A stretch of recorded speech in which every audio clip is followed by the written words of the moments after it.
সবাই কে কেমন আছেন? আশা করি আল্লাহর অশেষ রহমতে খুব ভালো আছেন। আমিও আলহামদুলিল্লাহ আপনাদের দয়ায় ভালো আছি। তো আজকের রেসিপি আলু পটল দিয়ে রুই মাছের টক। এই গরমে টক থাকলে একটু খাওয়া যায়, আর নয়তো অসহ্য গরমে কিছুই ভালো লাগে না। তো যাই হোক, আজকের রেসিপি যদি একটু ভালো লাগে তাহলে আমার চ্যানেলটাকে সাবস্ক্রাইব করবেন, লাইক করবেন, শেয়ার করবেন এবং কমেন্টস করবেন। তো এখন আমি রেসিপিটা শুরু করব। শুরু করার জন্য যে প্রথমে আমি একটা কড়াই অলরেডি চুলাতে বসাই দিছি, চুলাটাও জ্বালাই দিছি। আর এই যে এখানে আমি 7 পিস রুই মাছ, এই যে মাছটা তো কাটাই আসে, তো এটাকে ধুয়ে পরিষ্কার করে একটু লবণ আর হলুদ মাখায় রাখছি। প্রথমে আমি মাছটাকে একটু ভেজে নিব। মাছটা ভাজার জন্য এখানে আমি 3 চামচ তেল দিয়ে দিলাম। মাছটাকে ভাজবো। যে তেলটা আমার গরম হয়ে গেছে, এখন মাছটা দিয়ে দিব। মাছটাকে মধ্যে দিব, ভাজা হয়ে গেছে। আর বেশি করা করবো না, ভাজবো, যেটা টক না করবো। এই যেভাবে উল্টে পাল্টে শুধু মাছটা আমি ভেজে নিব। তো মাছ ভাজা আমরা সবাই জানি। তো এখন আমি মাছটা ভেজে উঠাই, তারপর আমি আবার শেয়ার করতেছি। এই যে দেখেন, মাছগুলি আমার ভাজা হয়ে গেল। এখন এই তেলেই আমি পটল আর আলুটা একটু ভেজে নেব। এই যে এখানে আমার হাফ কিলো পটল আর 2টা আলু আছে বড় সাইজের। এখন এটাকে একটু ভেজে নিব। বিসমিল্লাহ।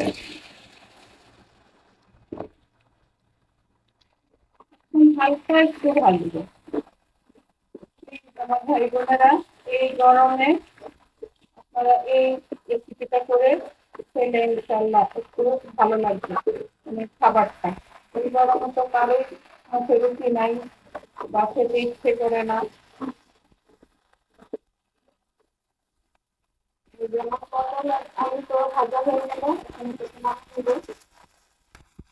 এই যে আমি আরেকটা পাতিল বসাই দিলাম। আর এখন কিন্তু আমার চুলার ফ্লেমটা আছে হাই ফ্লেমে। এখন এখানে আমি দিয়ে দিব 2 চামচ তেল, কারণ সবকিছু তো ভাজা, সেটাতে অনেক তেল আছে। এখন দিব হাফ চা চামচ সরিষা, আর দিব পেঁয়াজ।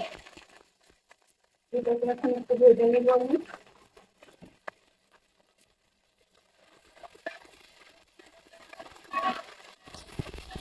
এখন একটু পানি দিয়ে দিব, নয়তো সরিষাটা বেশি পুড়ে যাবে। সামান্য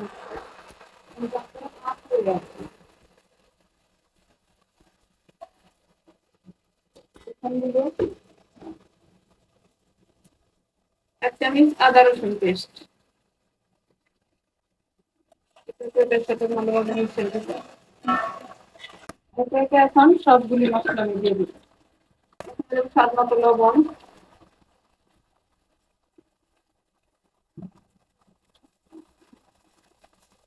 এখন দিয়ে দিব 1 চামচ হলুদ গুঁড়া। একদম মশলা অল্প অল্প দিয়ে রান্না হয় এটা, একেবারে অল্প মশলায় অল্প তেলে। 1 চামচ মরিচ গুঁড়া, 1 চামচ দিব ধনে গুঁড়া, আর জিরা গুঁড়োটা আমি পরে দিব। ওখানে থেকে একটু কষাই নিই। এই যে আমার মশলাটা কষানো হয়ে গেছে, এখন আমি পটল আর আলুটা দিয়েও একটু কষাই নেব।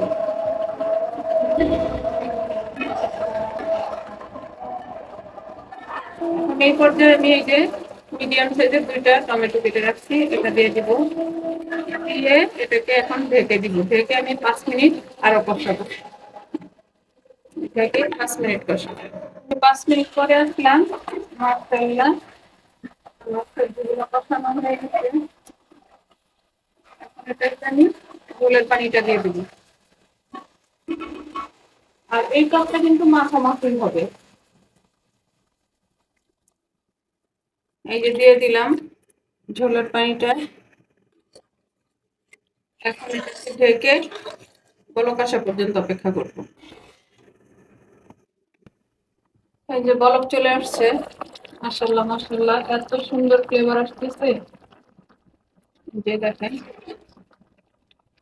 এখন এই পর্যায়ে আমি দিয়ে দিব মাছগুলি। প্রবাসে আমার যে ভাইয়েরা আছেন তাদের উদ্দেশ্যে বলি, এই গরমের মধ্যে এই রুই মাছ, কারণ প্রবাসে রুই মাছটাই বেশি খাওয়া হয়।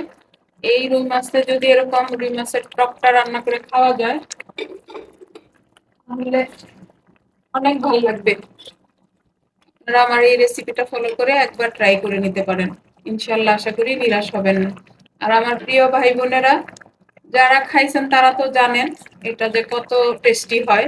আর যারা না খাইছেন তারা আমার এই রেসিপিটা ফলো করে একবার বানান, বানায়া এই গরমে খেয়ে দেখেন। এই খাবার কিন্তু কারো মুখেই ভালো লাগে না। এই রেসিপিটা ফলো করে বানায় খেয়ে দেখেন, ইনশাল্লাহ ভাল লাগবে। আর যারা আমার ফেসবুক পেজ থেকে দেখতেছেন তাদের উদ্দেশ্যে বলি, আমার পেজটাকে লাইক করবেন, শেয়ার করবেন, কমেন্টস করবেন, আমার পাশেই থাকবেন প্লিজ আমার ভাই বোনেরা। এই যে এখন এটাকে ঢেকে আমি আরো 10 মিনিট রাখলাম। এই যে আমি 10 মিনিট পরে আসলাম, মাশাআল্লাহ দেখেন, মাশাআল্লাহ টকটা দেখেন। আর এই টকটা কিন্তু দরদরা ঝোল থাকবে না, একেবারে হালকা একটু ঝোল থাকবে। এখন এই পর্যায়ে একটু জিরা গুঁড়ো দিয়ে দিব আমি, 1/2 চা চামচ, যেহেতু টক অত একটা বেশি দিতে হয় না। এখন আমি টকের জন্য এই যে আমি দিয়ে দিব শুকনো আম, যেটা আমের ফল্লি, অনেকে আমশিও বলে। এখানে আমার 8টা আছে, দিয়ে দিব। এই টকটা কিন্তু হালকা হবে, খেতে অনেক টেস্টি। এখন যাদের কাছে এটা না আছে তারা যেকোনো কিছু দিতে পারেন, তেঁতুল দিতে পারেন একটু, বা কাঁচা আম দেওয়া যেতে পারে, এখন তো কাঁচা আম আছেই। কিন্তু এই আমের ফল্লিটাতে এই রেসিপিটা অনেক টেস্ট হয়। এই যে এখন এটাকে আমি আবার ঢেকে আরো 5 মিনিট রান্না করব। এই যে 5 মিনিট পরে আসলাম, মাশাআল্লাহ এত সুন্দর ফ্লেভার আসতেছে। অলমোস্ট আমার আলু পটল দিয়ে রুই মাছের টকটা রান্না হয়ে গেছে। এখন আমি এখানে ধনে পাতাটা দিয়ে দিব। এখানে 1/2 কাপ ধনে পাতা আছে মেজারিং কাপে। এই ধনে পাতাটাই এই টকটার ফ্লেভারটা আরো সুন্দর করে দিল। এটাকে আমি নামাই নিব, নামায় সার্ভ করে আমি আপনাদের সাথে শেয়ার করতেছি যে আমার টকের তরকারিটা কেমন হয়। এই যে দেখেন আমার প্রিয় ভাই বোনেরা, আলু পটল দিয়ে রুই মাছের টকটা আমার রান্না করা হয়ে গেল। দেখেন দেখতে মাশাআল্লাহ কত লোভনীয় লাগতেছে। আর ঝোলটা কিন্তু একদম শুকানোও না আবার বেশিও না। এই যে দেখেন মাশাআল্লাহ, একটু আপনাদেরকে দেখাই ঝোলটা। এই যে দেখেন, এই যে ঝোলটা দেখেন, এটা দিয়ে গরম ভাত জাস্ট জমে যাবে।